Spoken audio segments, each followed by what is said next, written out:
الو، معكم شرطة الأطفال الأصلية. عندك ولد صغير أو بنت صغيرة ما بتسمعش الكلام؟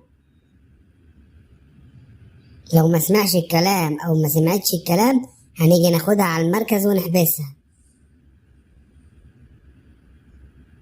ها، سمع الكلام ولا لسه؟ ما سمعش الكلام؟ خلاص احنا هنجيب سيارة الشرطة ونيجي ناخده على المركز ونحبسه أو نحبسها. يا شرطي بسرعة جهز سيارة الشرطة، في بنت صغيرة أو ولد صغير ما بيسمعش الكلام، هنجيبه ونحبسه. سلام، احنا جايين.